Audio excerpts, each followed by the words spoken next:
আসসালামু আলাইকুম রহমতুল্লাহ। হে বিশ্ববাসী, আপনাদের উদ্দেশ্যে আজ আমি একটি ভিডিও চিত্র ধারণ করছি। এই ভিডিও চিত্রটি আশা করি অধিকাংশ মানুষই চিনবেন, কারণ এটি হলো বাংলাদেশের ঐতিহাসিক আন্তর্জাতিক স্বীকৃত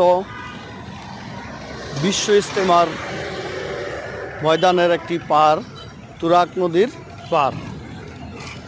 অতএব আপনাদের চিনতে এবং বুঝতে আর বাকি নেই, এটা বিশ্ব ইজতেমার ময়দানের একটি সাইট।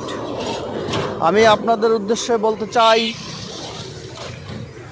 প্রতি বছর বিশ্ব ইজতেমা উপলক্ষে আন্তর্জাতিকভাবে প্রচারণা হয়।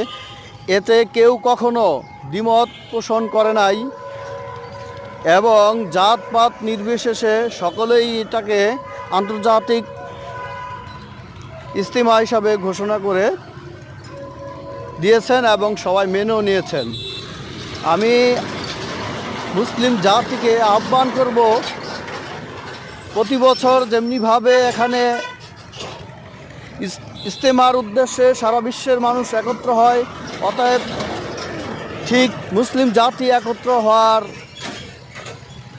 অবস্থায় আপনারা শুধু একটি দাবি করেন এবং কি সর্বস্তরের জনগণের চাওয়া একটাই হওয়া উচিত, সেটা হলো বাংলাদেশকে যেহেতু আন্তর্জাতিক মানের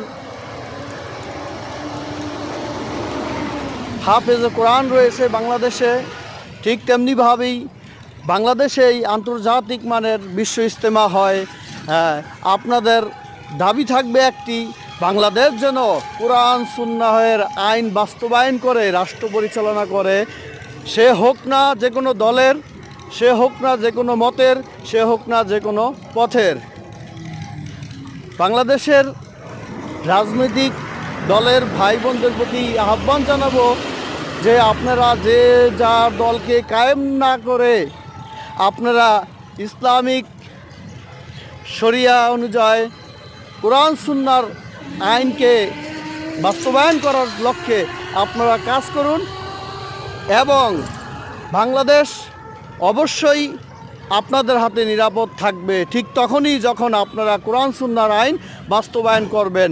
এবং আমরা মুসলিম জাতি যারা আছি সকলেই আপনাদের পাশে থাকব, সে হোক না যে কোনো দলের।